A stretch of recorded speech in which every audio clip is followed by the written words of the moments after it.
Vous recherchez une école de référence pour une double formation universitaire et professionnelle de qualité? Voici l'opportunité à ne pas rater. L'École supérieure d'administration, d'économie, de journalisme et des métiers de l'audiovisuel ESAE vous offre des programmes d'enseignement en licence et en master orientés vers l'emploi qui font d'elle une référence à travers les filières de l'administration générale et territoriale, l'administration du travail et de la sécurité sociale, droit, diplomatie et relations internationales, administration hospitalière, universitaire et intendance, journalisme et métiers de l'audiovisuel et toutes les filières des sciences de gestion. Une seule adresse, www.esae.bj. Rendez-vous dès maintenant sur nos campus ESAE Bedromende au numéro 90 93 65 21 ou au numéro 98 98 14 00. Paracourt sur le numéro 52 46 12 12. Aboumé-Calavi au numéro 52 88 44 44. Akpata au numéro 52 88 33 33. ESAE, l'excellence à un nom.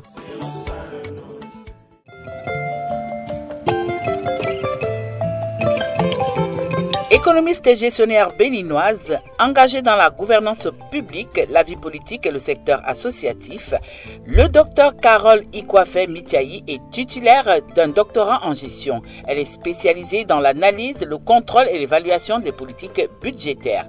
Elle a travaillé au sein de l'unité d'analyse, de contrôle et d'évaluation du budget de l'État en tant que spécialiste en économie. En 2023, elle a été nommée directrice adjointe de l'UNASEB, poste qui l'associe aux missions d'évaluation et de gestion budgétaire de l'État. Parallèlement, elle participe à la vie politique et est membre de plusieurs associations non gouvernementales. Chers amis internautes, je vous invite à acclamer notre invité que nous recevons cet après-midi, le docteur Carole Ikwafe Michayi. Avec elle, nous parlerons du leadership féminin et gouvernance locale, comment renforcer l'influence des femmes dans la prise de décision.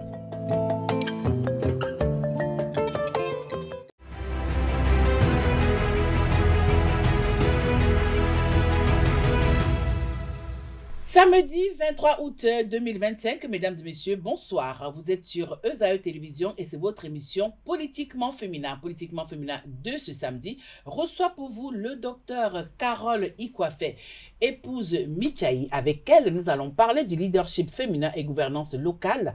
Comment renforcer l'influence des femmes dans la prise de décision? Alors, bonjour. Bonjour, madame. Comment vous allez? Très bien, et chez vous? Oui, ça va très bien. Là, vous avez suivi tout à l'heure votre présentation. L'entretien, ce sera avec moi. Et comme vous êtes notre invité de marque, nous allons vous offrir une thé de reine, la reine que vous êtes. Ça va? Ça va. Alors, vous avez suivi la présentation. Qu'est-ce qu'il fallait absolument ressortir dans cette présentation que on n'a pas mis en exergue? Je pense que l'essentiel a été fait et j'ajouterai que je suis la chef de la cellule focale genre de l'Assemblée nationale. Ah, donc vous êtes la personne indiquée. Voilà. Alors justement, dites-nous, quelle est votre actualité, vous, le docteur Carole Ikwafe Michayi, en tant que femme? En tant que femme, mon actualité, ce sont les élections qui arrivent. Les législatives, les communales et les présidentielles. Pour moi, c'est un enjeu. Les femmes doivent être présentes, elles doivent se battre. C'est le moment de se positionner. Il faut se battre pour être sur les listes. Alors, dans votre vie associative, comment vous êtes? Vous êtes une mère poule? Vous êtes toujours celle-là qui vole au secours des œuvrés? Dites-nous un peu rapidement. Bon, Carole, pour tous ceux qui la connaissent, savent que c'est une personne qui est très, très proche du social. Elle aime faire du bien partout où elle est. Elle aime aider les vulnérables, les plus vulnérables. Elle est capable de mobiliser des ressources pour accompagner ceux qui sont dans le besoin. Chez moi, on m'appelle Maman Noël. Maman Noël. Alors, dites-nous un peu, question d'actualité. Il y a quelques semaines avant la célébration de la fête de l'indépendance, le chef de l'État, Patrice Talon, a reçu la jeunesse béninoise. Quand on sait qu'on est jeune de 7 à 77 ans, alors, qu'est-ce que vous avez retenu de cette rencontre en tant que femme?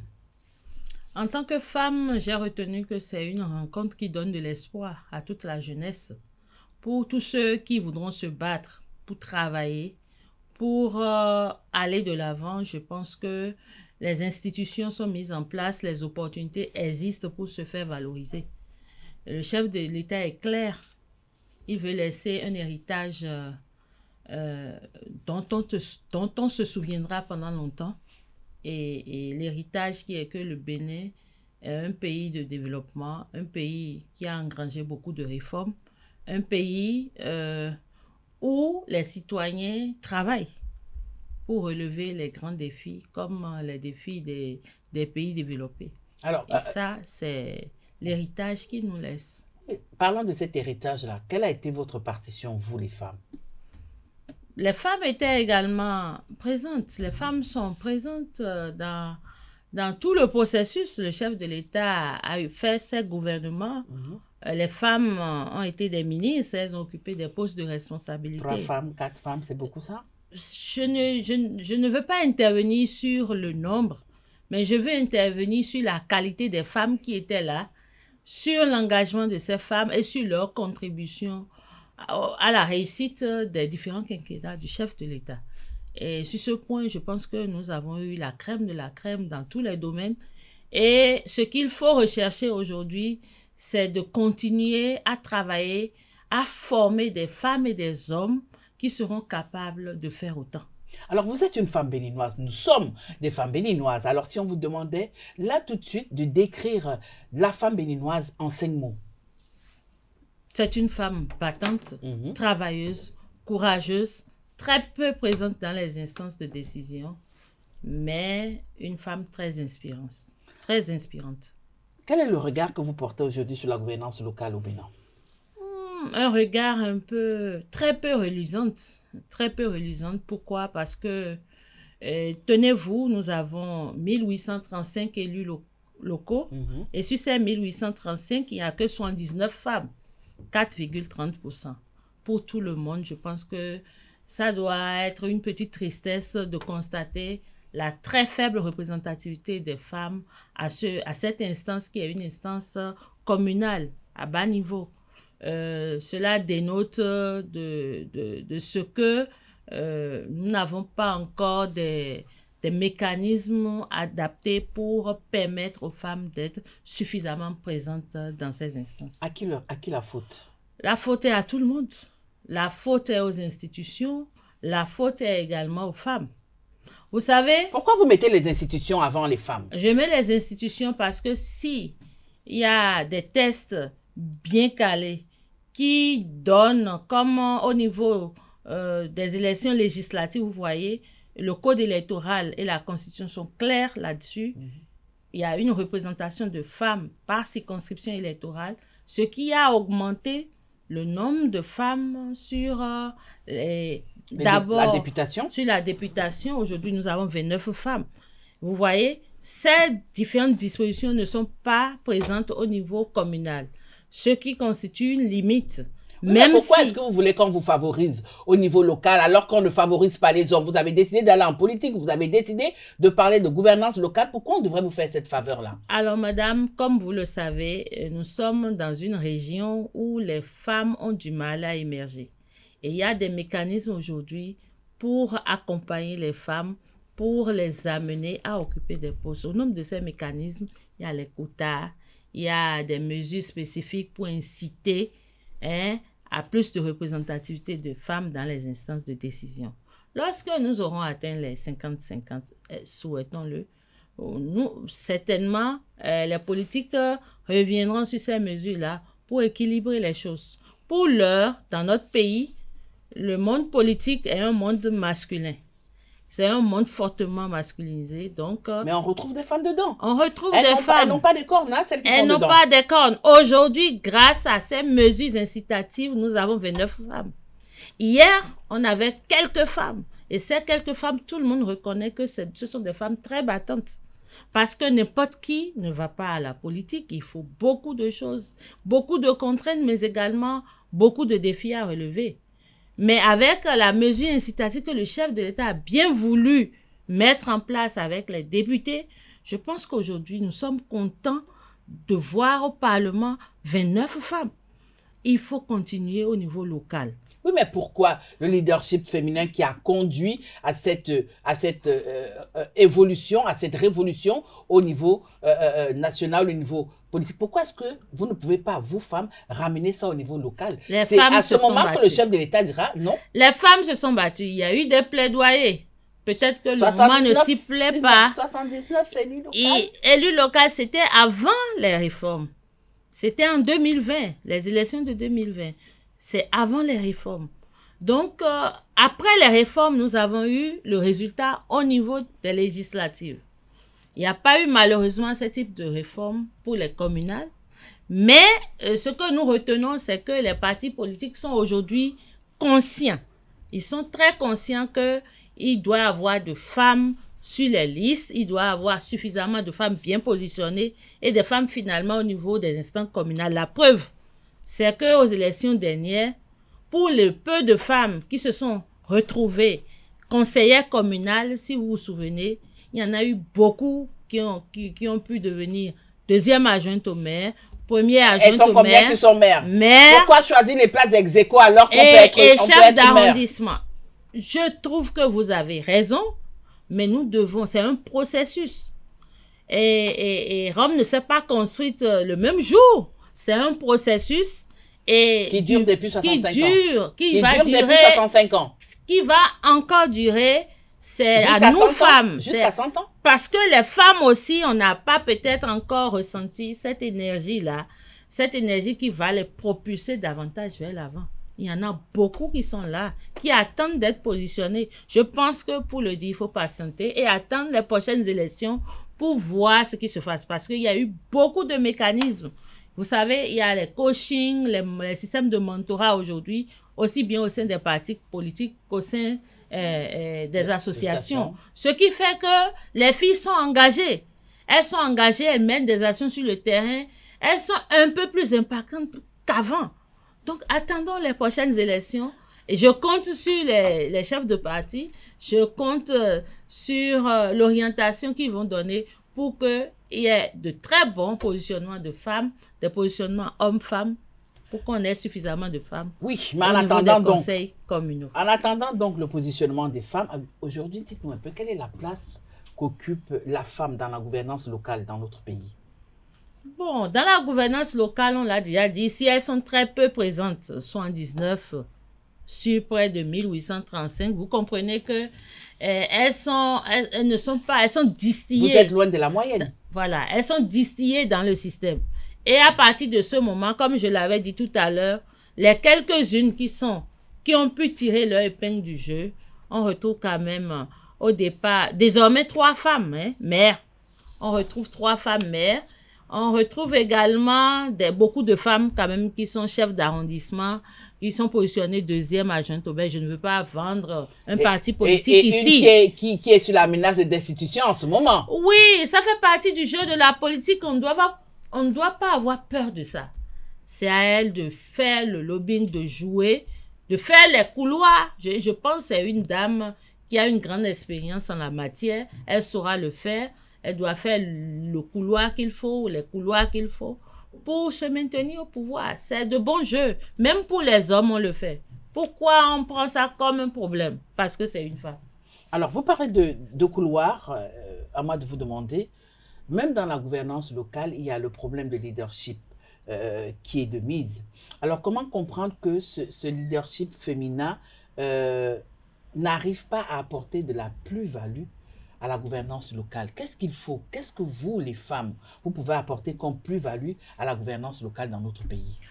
Je vais vous dire une chose. Lorsque les gens comprendront que la présence de la femme apporte une plus-value, je pense qu'on ne fera plus de guerre. On ne fera plus d'efforts avant qu'on implique les femmes dans ces instances.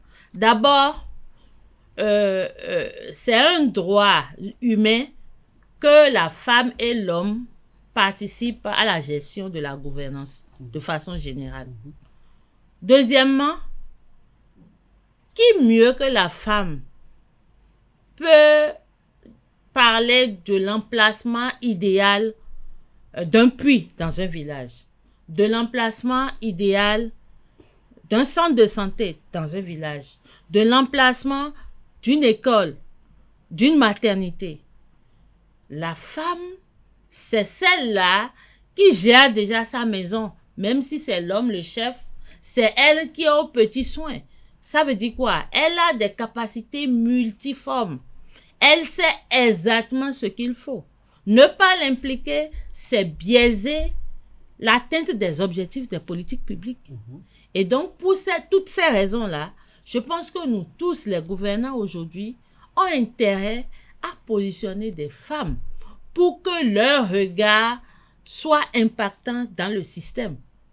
Quand une femme est au pouvoir, elle sait mettre tout en œuvre pour que toute la population, toutes les couches sociales, surtout les plus démunis, les déshérités, puissent avoir leur place. Et c'est pour cette raison qu'on doit se battre. Qu'on soit homme ou femme, on doit se battre pour qu'il y ait plus de femmes. Oui, mais la femme doit se battre plus. Hein. La femme, bien évidemment, doit se battre plus. Aujourd'hui, il ne s'agit plus d'être militante simple d'un parti politique. Il s'agit d'être vraiment militante du développement, c'est ça? Militante du développement et présente surtout au niveau des activités au sein des partis. Il ne faut pas se laisser compter les choses. Il faut être présente, il faut être sur le terrain, il faut aller dans les maisons pour faire la promotion de son parti. Et pour le faire, il faut qu'on voit également que les femmes soient présentes. Quand tu es déterminé, quand tu es engagé dans ton village, quand tu es engagé dans ta commune, au moment des positionnements, on demandera qui sont ces femmes-là, qui sont actives. Et si tu fais partie de ce lot, bien évidemment, tu seras candidate au positionnement. Et le reste se jouera par des stratégies. Et c'est là où d'autres éléments rentrent en jeu. Il faut être très stratège, il faut aller négocier aussi bien au niveau de la coordination communale ou du village ou local qu'au niveau du sommet du parti. Parce que si vous êtes deux candidates et que vous deux, vous êtes visibles, il faut choisir quelqu'un. Mais pour moi, ce qui compte, c'est que finalement, qu'une femme soit choisie. Si elle est choisie, c'est comme si j'étais choisie. Okay. Et c'est comme ça que je vois que les femmes doivent aujourd'hui se regarder. Lorsque nous sommes nombreuses et qu'on prend une parmi nous, nous devons fédérer nos actions, nos efforts et l'accompagner pour qu'elle réussisse sa mission. Alors, nous savons que localement, hein, les acteurs politiques et même certains partenaires s'appuient souvent beaucoup sur les associations de femmes pour pouvoir asseoir le développement dans nos différentes contrées. Mais alors, on constate aussi à côté de ça que malgré l'apport de ces femmes, elles sont quasiment absentes au niveau local dans les prises de décision. Pourquoi? Elles sont absentes parce qu'il y a beaucoup de freins à la participation des femmes. Vous savez, la femme n'est pas comme l'homme. La femme ne réfléchit pas comme l'homme. Elle réfléchit plus que l'homme ou moins que l'homme. Je ne parle pas en termes de plus ou de moins, mais elle a sa manière. On peut l'influencer facilement. Vous voyez?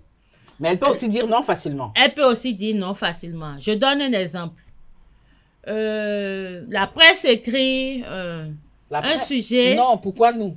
Non, je donne juste un exemple. Taquine. La presse écrit un sujet négatif sur une femme. Dans la même journée, un sujet négatif sur un homme. Vous voyez? La réaction que l'homme aura face à cet événement et la réaction que la femme aura diffère. La femme est très émotionnelle. Ce qui fait que la simple réaction là peut la faire reculer parce qu'elle avait des ambitions. Elle va se dire, mais ça c'est quelle histoire, on vient de porter atteinte à mon image. Elle est capable, pour la plupart, de déposer les armes. De déposer les armes. Ça c'est un exemple. Deuxième exemple, surtout au niveau communal. Lorsque nous sommes en pleine campagne ou bien avant les positionnements, quelqu'un prend un téléphone et te menace pour dire, ah, ce dans quoi tu es là, tu sais, tu risques gros, hein, tu peux y perdre ta vie, hein, tu peux perdre tes enfants, hein, tu peux perdre ton mari, hein. Sur 100 femmes, je pense que 90 auront tendance à se replier et à abandonner la lutte. Donc, les femmes, à un moment donné, manquent de confiance en soi, manquent de détermination face aux épreuves. Face aux épreuves. Et ça, c'est un frein. Il y a que, lorsqu'on parle d'élection, on parle d'argent. Que ça soit communal ou législative, il faut sortir l'argent. Oui, mais les femmes sont aussi des porteuses, hein. C'est-à-dire que des femmes financent aussi. Des femmes financent, mais sur 1000 femmes, combien de femmes financent, madame? Elles sont très peu à avoir le pouvoir d'achat. Mais les autres n'ont pas le pouvoir d'achat. Elles sont très mobilisatrices, mais elles n'ont pas de pouvoir d'achat. Et donc, aujourd'hui, l'autre frein, c'est les ressources financières, parce que lorsque le parti te propose et te dit, bon, tu dois déposer tel montant pour accompagner la campagne électorale, combien de femmes seront prêtes à sortir les ressources? Je ne dis pas que c'est un frein qui empêche à 100%, mais ça fait partie des freins. Il y a que beaucoup de femmes aiment la politique, mais elles ne connaissent pas les enjeux. Elles ne sont pas formées pour. Elles ne connaissent pas les rouages. Elles n'ont pas ce qu'il faut. Donc, il faut forcément un système de mentorat de qualité. De sorte qu'au premier échec ou suite à des menaces, elles résistent. Ça, c'est vraiment important. Il y a beaucoup de choses. Il y a le poids de nos traditions. On pense que... Encore les traditions. Oui. Est-ce qu'à la fin, nous ne nous cachons pas derrière les traditions? Pas du tout. Est-ce que nous sommes les seuls à avoir des traditions? Non, mais ça constitue toujours un frein.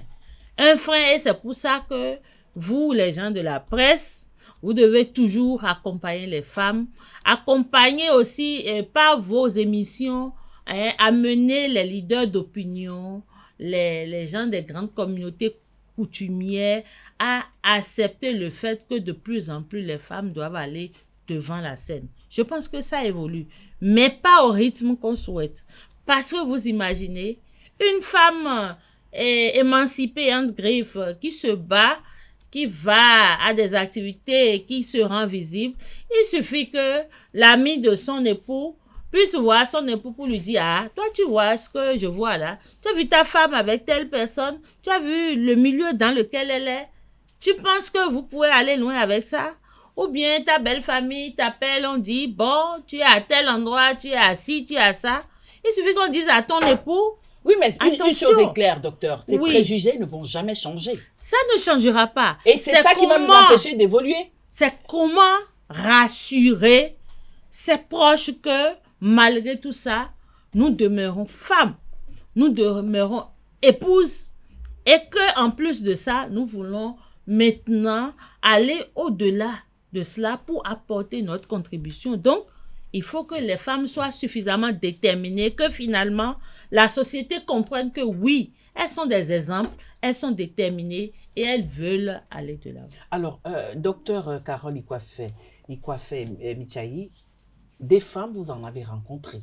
Bien sûr. Des femmes, vous en avez discuté avec, vous en avez échangé et vous avez toujours reçu leur doléance. Alors, dites-nous aujourd'hui, au regard de tout, sur quel levier devrons-nous appuyer aujourd'hui pour permettre à ces femmes-là de se retrouver au sein des conseils communaux et pourquoi pas même être à la tête des mairies dans nos pays? Quelques leviers existent quand même. D'abord, il y a la promotion des formations en leadership et élection au profit des femmes. Ça doit continuer. Vous avez remarqué que de plus en plus de filles vont sur les antennes, parlent, sont très convaincantes parce que il y a quelque chose qui se fait. Il y a des formations qui se font par la société civile. Et les partenaires techniques et financiers aujourd'hui accompagnent cela. Et on ressent des écoles politiques. Et on sent l'émulation. On sent l'émulation. Il faut continuer. En plus de ça, il faut renforcer le mentorat. Il faut de bons systèmes de mentorat pour permettre aux femmes d'être aux côtés des femmes exemplaires entre griffes, des femmes qui inspirent, qui peuvent leur donner de l'énergie, qui peuvent les motiver, les pousser à aller de l'avant. Des femmes qui vont les amener à proposer des activités, à les soutenir, à les accompagner pour que de plus en plus elles soient visibles. Il faut travailler les émotions chez les femmes. travailler l'émotion chez la femme est essentiel parce que si la femme sait maîtriser ses émotions, je pense que elle peut aller très loin. Oui, mais quand on décide, par exemple, de cheminer dans l'arène politique, est-ce que là-bas, les émotions comptent? Là-bas, on marche avec du sang à l'œil. Alors, quand on décide, si une femme n'a pas suffisamment du sang à l'œil, qu'est-ce qu'elle va chercher en politique? Ah non, ne dites pas ça. Toute femme est gouvernée par les émotions. Mais c'est le travail acharné sur ces différents éléments qui va faire qu'elle va devenir plus forte, plus résiliente, plus prête à recevoir les coups et à en donner. C'est un travail qui doit se faire. Il faut que des mesures incitatives au profit des partis politiques qui investissent les femmes sur les listes électorales soient prises. C'est vrai qu'aujourd'hui, il n'y a pas ces mesures-là. Mais s'il y a de plus en plus de mesures incitatives et qu'il y a plus de femmes engagées, les partis n'hésiteraient pas à mettre les femmes sur les listes. Écoutez. Est-ce que ce n'est pas parce que les chefs de parti ne nous font pas suffisamment confiance? Non, ça n'a rien à voir avec la confiance. Au départ, peut-être comme ça. Mais après, quand ils savent que tu es déterminé, ils te font confiance. Quand tu es déterminé, une femme déterminée, travailleuse, battante, on te voit sur tous les fronts, on est obligé de te faire confiance. Oui, mais s'il n'y avait pas exemples. S'il n'y avait pas eu cette loi-là, la loi qui a permis qu'on retrouve 29 femmes au Parlement, oui. Est-ce que vous croyez que durant cette législature-là, oui, on allait avoir ces 29 femmes au Parlement? Non, on n'aurait pas eu. C'est pour ça qu'au départ, je disais, il faut bien des mesures, et des mesures pour essayer de cadrer ou pour encourager la participation des femmes, donc les mesures politiques. Et ça, c'est la gouvernance.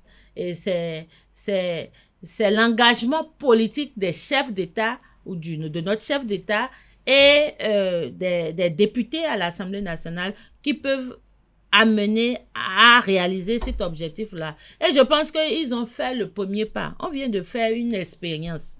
Pour qui connaît les 29 femmes qui étaient à l'Assemblée nationale, vous serez d'accord qu'aujourd'hui, elles ont fait du chemin. Il faut leur permettre de faire davantage du chemin pour finalement inspirer. Aujourd'hui, il y a des programmes où ces femmes-là sont assistées par des assistants, oui, des assistantes, des filles qui vont apprendre à leur côté.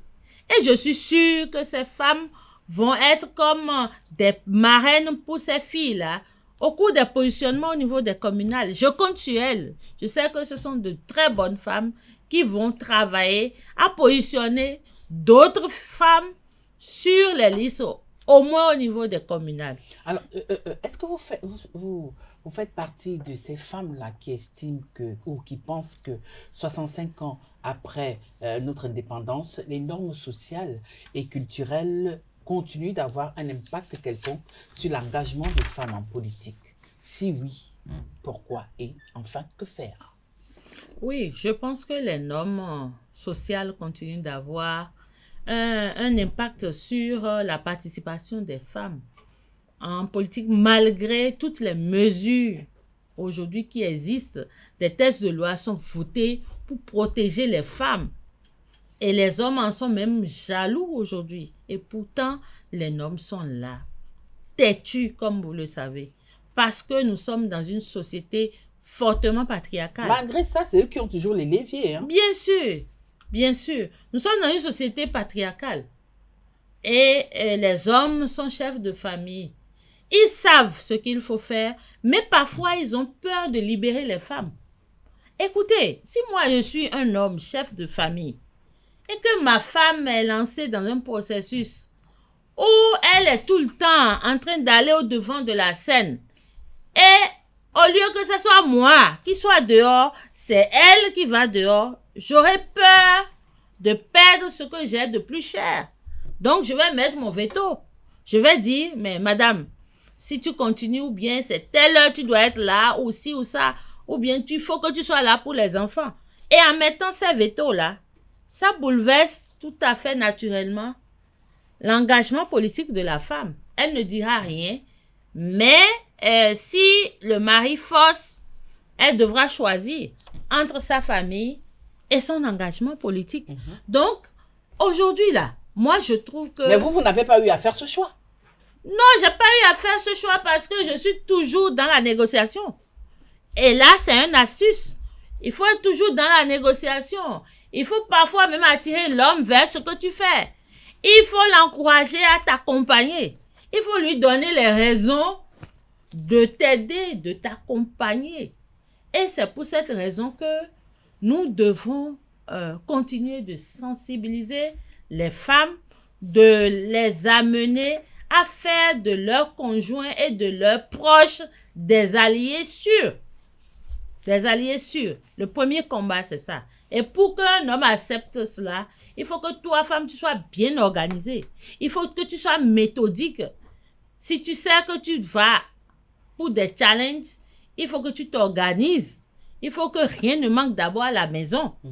Et là, le monsieur n'aura pas d'autre raison que de t'accompagner. Alors justement, 2026, je ne peux pas vous avoir sur ce plateau sans parler de 2026 parce que vous et moi savons ce que 2026 représente pour notre pays. Alors, ce sont des élections générales.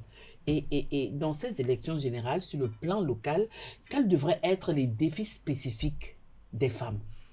2026, c'est vraiment un enjeu pour les femmes. Les défis, à l'heure où nous sommes, une femme qui a envie d'aller aux élections doit s'assurer si elle fait partie de la liste électorale. Ça, c'est le premier élément. L'autre chose, c'est qu'elle doit être déjà située sur la zone où elle veut impacter.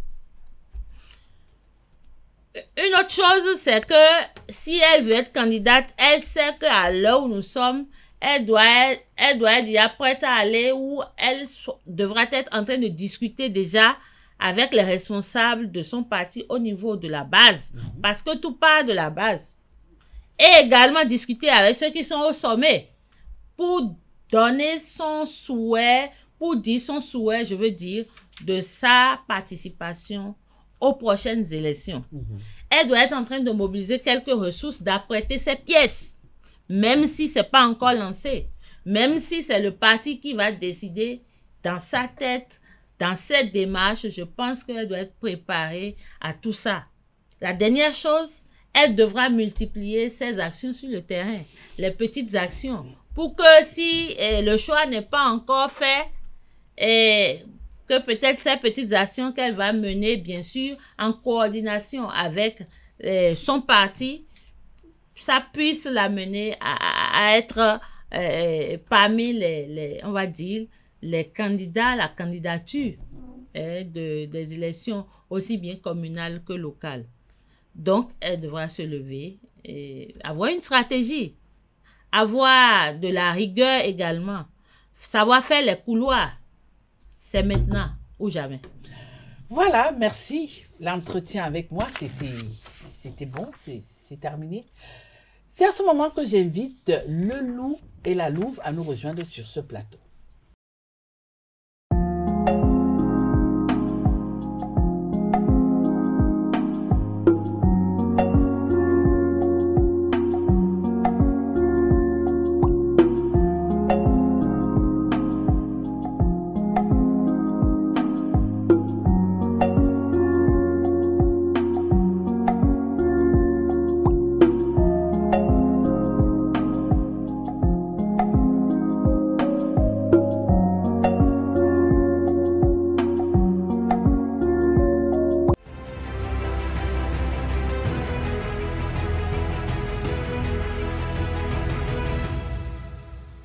Voilà, ils sont déjà confortablement installés ce samedi soir. La louve Billy. Bonsoir Billy. Bonsoir Tatiana. Bonsoir le loup. Bonsoir Tatiana. Ça va? Ça va très bien. Tu es tout en beauté. Ça arrive parfois. Alors, je vous laisse avec le docteur. Ramenez-la entière s'il vous plaît. Bonsoir docteur et bienvenue sur notre plateau. Bonsoir. Je vais vous poser une question. Vous, en tant que coach, dans votre touche de coach, vous allez me dire de quoi une femme a véritablement besoin pour s'imposer dans la société aujourd'hui. Elle a besoin d'abord d'être autonome financièrement. Elle a besoin d'avoir un objectif de vie. Et elle a besoin des personnes pour l'accompagner dans ce processus. D'accord. Et comment renforcer le leadership féminin au Bénin au vu de tout ce qu'on voit, des clichés familiaux et tout ce qu'il y a comme réalité dans notre société aujourd'hui? Comment renforcer le leadership au Bénin, le leadership féminin? Il faut être téméraire. Résister. Résister à tous les vents, mais savoir surtout où on va. Lorsque tu nages à vue, tu ne peux aller nulle part. Mais quand tu sais ce que tu veux, tu mets en place un planning et tu mets en place un plan bien défini pour atteindre tes objectifs. D'accord. Une femme sans projet de vie ne pourra jamais diriger. D'accord. Et puisque il faut avoir des ambitions. Merci. Le thème dont on parle aujourd'hui, et dans ce thème, les mots-clés, il y a leadership féminin et gouvernance locale. Moi, cela me pousse à vous demander, quand on parle de leadership féminin et de gouvernance locale, selon votre expérience du terrain et de ce que vous avez vu et touché et vécu, les femmes artisanes qui, par exemple, sont dans l'artisanat, font des métiers manuels, mais n'ont jamais mis pied à l'école, est-ce qu'elles se sentent réellement concernées par tout ce qui est gouvernance locale, politique et autres? Quand vous échangez avec elles, est-ce que vous les sentez dans la chose? Et si je vous disais qu'elles sont plus prêtes que les femmes intellectuelles, qu'allez-vous dire? Ah bon? Ce sont des femmes en général, ces femmes artisanes, ces femmes du marché, ce sont des femmes très influentes. Elles ne sont pas des femmes intellectuelles, mais elles sont très influentes. Et généralement, les femmes intellectuelles, pour avoir une visibilité, s'appuient sur ces dernières-là. Oui, elles sont influentes dans le sens où elles peuvent ramener de la masse. Oui, et en jouant ce rôle-là, et si parmi elles, mais les meneuses là, des marchés, c'est des femmes leaders. Aujourd'hui, il y en a qui prennent conscience. Nous sommes partis de quelque chose. Si une femme, quel que soit son rang social, sait où elle va, et met en place un planning pour l'atteindre, elle sera une femme leader. Aucun test n'impose qu'il faut être une femme intellectuelle avant d'être députée. Seulement que pour jouer le rôle au premier rang dans l'administration communale, tu es obligé de savoir parler français. Je pense que les tests l'ont dit. Il faut donc un minimum. Mais ces femmes, si elles sont engagées, peuvent aller loin. C'est des femmes qui sont très riches en général. Merci. Donc, la gouvernance ne concerne pas que les femmes qui sont allées à l'école. Elle concerne toutes les femmes. Sinon, on entend parfois certaines, peut-être des vendeuses ou même des artisanes, quand tu leur poses la question sur ce qu'elles pensent de comment gérer le pays ou des choses similaires, elles te disent que non, moi je ne veux pas parler de politique, je ne me sens pas concernée, je préfère me mêler de ce qui me regarde, c'est pour ça.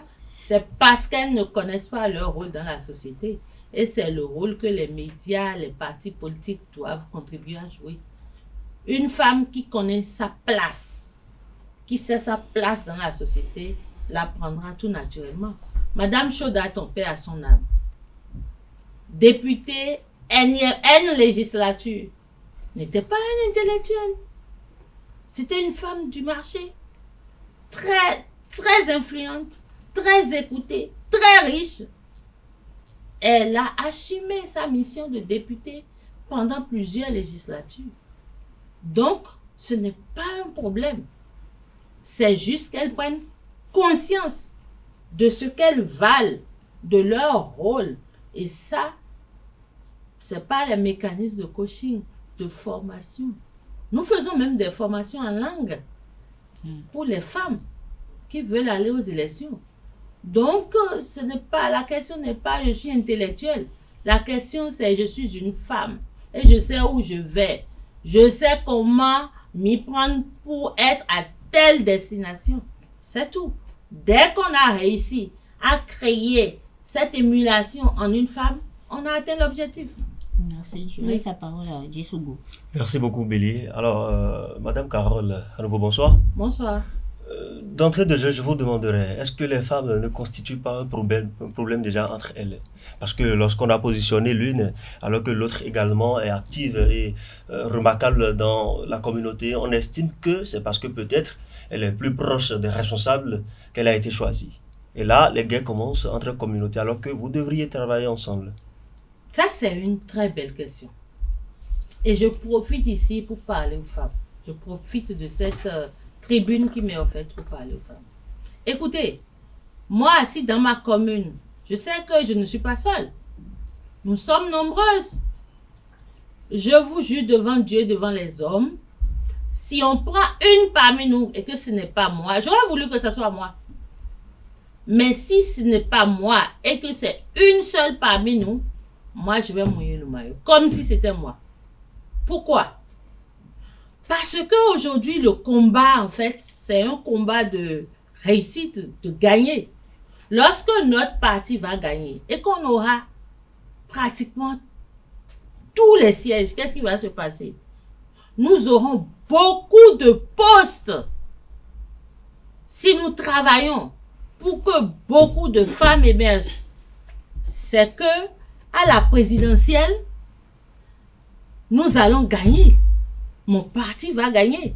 Et si mon parti gagne, il y a beaucoup de postes de responsabilité qui vont se dégager. La femme qui n'est pas intellectuelle va trouver des postes. Il y a des postes qui n'ont pas besoin d'un profil.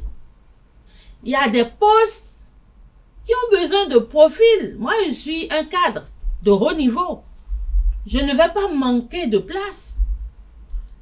Celle qui a son enfant, celle qui pense qu'elle est vieille et qu'elle ne peut plus occuper un poste et qu'elle a des enfants, elle peut positionner ses enfants. Oui.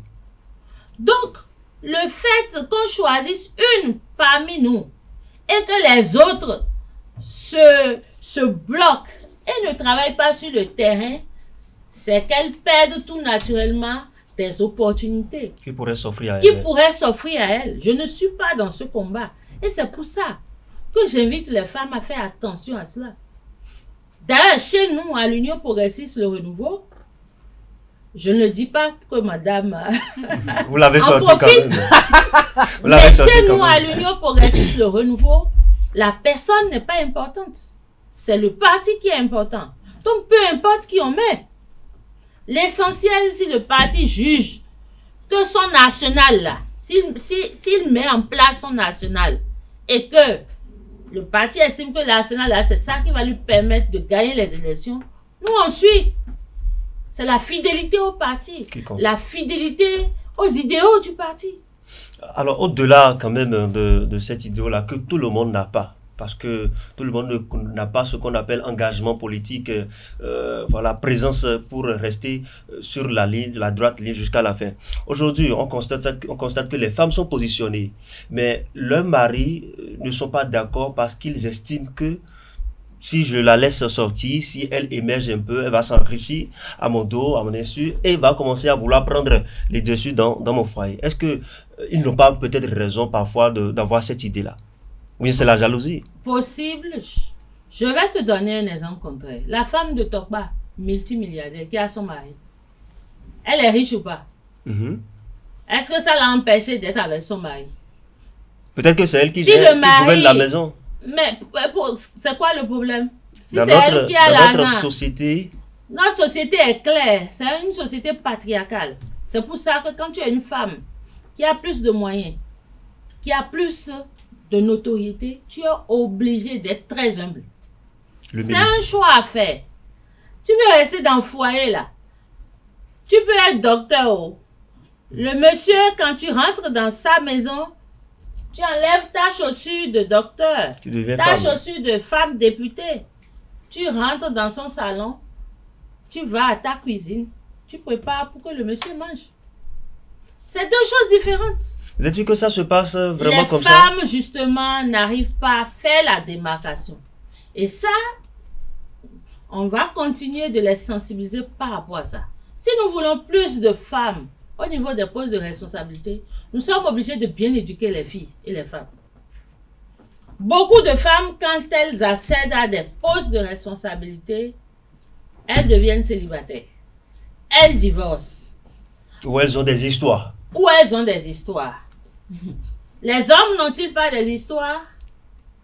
Je ne le dis pas. Parce que j'estime qu'elles ont le droit de le faire. Ce que je veux dire, c'est que nous, on veut un objectif. C'est qu'il y ait plus de femmes à des instances de décision. Et parce que c'est ça nous voulons, nous sommes obligés d'éduquer les filles et les femmes, de les sensibiliser, de leur rappeler d'où elles viennent. À quoi ça sert? Tu as un poste de responsabilité, tu es devenue tellement grande et que tu as perdu ta racine. Tu vas bouffer l'argent avec qui? Perdre la racine, c'est donc si le mari part, tu as perdu la racine. Si c'est ça ton équilibre, tu as perdu. Si c'est pas ton équilibre, c'est autre chose. Si tu as des problèmes qui t'amènent à divorcer, je respecte ça. Je ne te jugerai pas sur ça. D'ailleurs, je ne juge pas. Mais ce que je dis, tu as ton époux, tu as ta vie, tu es épanoui.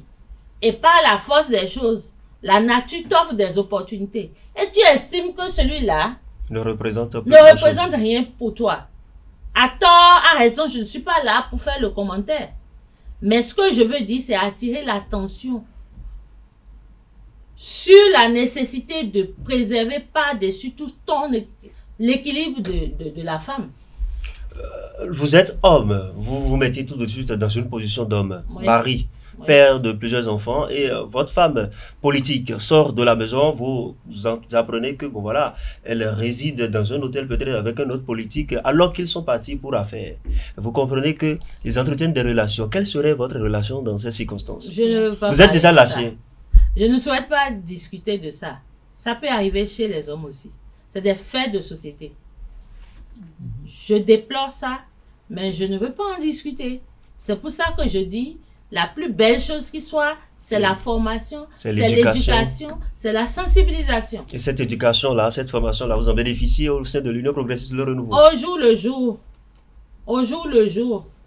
Et par le biais surtout des associations de la société civile, des partenaires techniques et financiers qui accompagnent les partis aujourd'hui à former les filles. Par le passé, dans nos anciens partis, on formait au quotidien. Je pense que, vous voyez, le système partisan est en train de s'asseoir. Oui.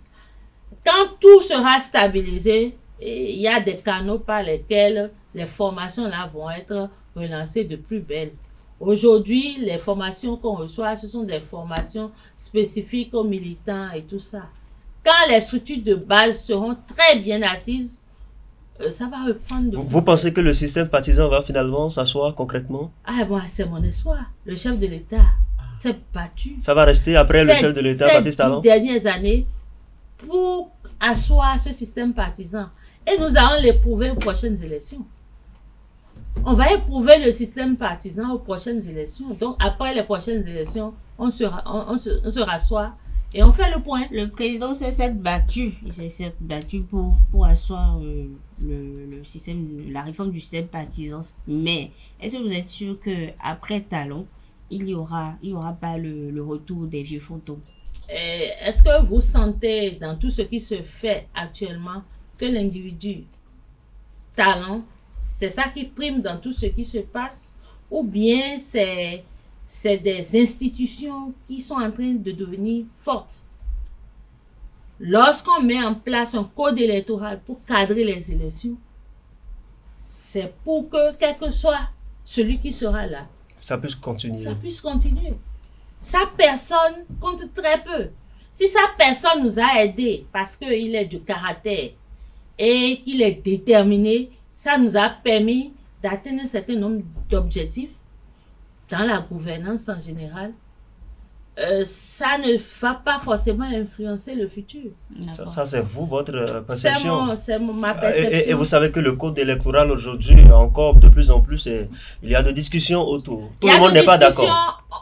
La question n'est pas que tout le monde soit d'accord. Si aujourd'hui tu vas attendre que tout le monde... Nous sommes en démocratie, tu veux dire? Oui. Mais comment on a voté le code électoral? Il y a la mouvance, il y a l'opposition parlementaire qui était dans la salle. Mais le vote se fait comment? C'est la majorité qui gagne, oui ou non? Quand ils font le vote, et puis ils décident c'est tel nombre de personnes sur tel, c'est que c'est déjà réglé. Qu'il ne soit pas d'accord avec, c'est un autre problème. Aujourd'hui, le Bénin a un code électoral qu'on est forcé de respecter. Si on veut que les choses marchent, alors qu'on n'a qu'à former des partis politiques forts qui sont capables de relever les défis, c'est tout. Madame Michaï, ma dernière question. Pour les élections générales de 2026, selon vous, quel serait le profil idéal du prochain président de la République? Waouh, ça c'est une question piège. Non, pas piège. Le profil idéal pour moi, qui sera bénéfique pour le peuple béninois, c'est un profil d'une détermination. Quelqu'un qui doit être déterminé. Si ce n'est pas plus déterminé que le président Talon, c'est que la personne doit être autant déterminée que lui. Aujourd'hui, tout le monde est d'accord que les choses ont changé positivement dans l'administration. Si tu es à Tchoumi et que tu veux prendre un document, tu n'es plus obligé de te déplacer pour venir à Cotonou ou à Parakou. Ça, c'est des réformes qui ont marché. Donc, nous avons besoin d'un président supérieur ou égal. C'est déjà dit, un président qui sait relever les grands défis. Nous n'avons plus besoin de petits présidents. Hein. Parce qu'il y en avait.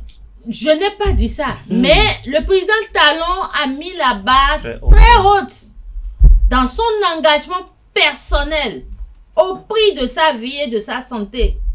Il a mis la barre tellement haute qu'aujourd'hui, nous sommes obligés d'aller amener un candidat de cette hauteur.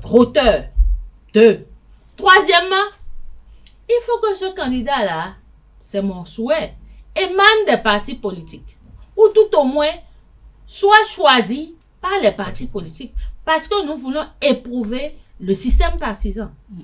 D'accord? Il faut que ce candidat ait le souci de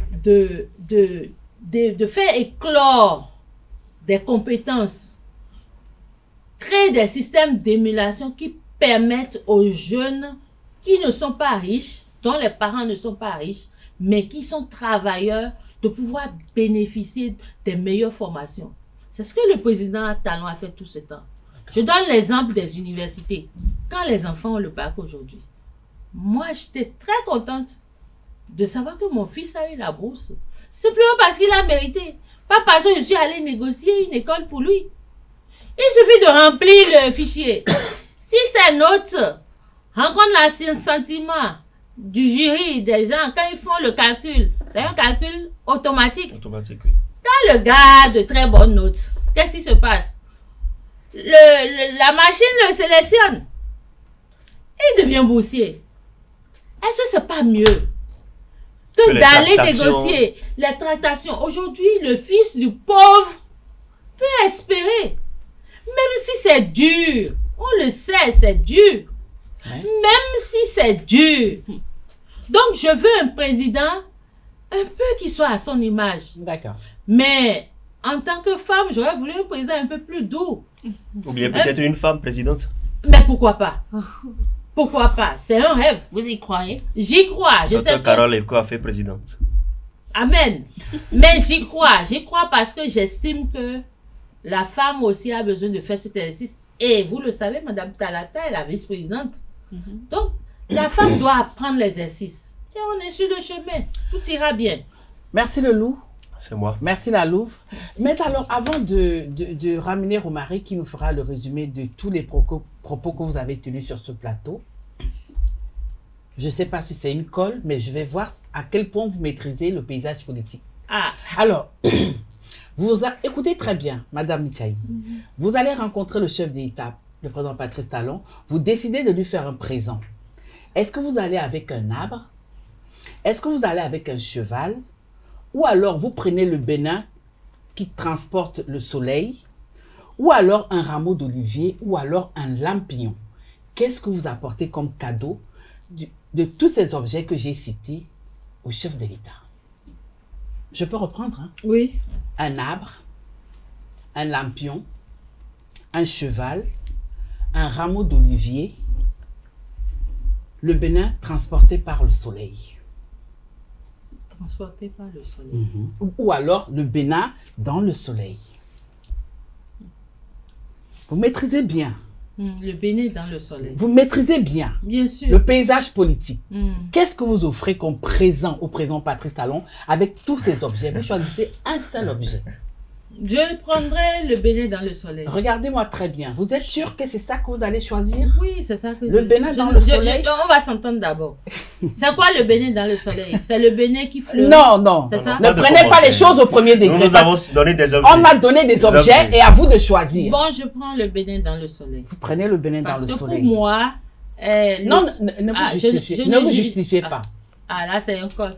On vous a collé. On vous a collé. Et on vous a eu. Et on vous a eu.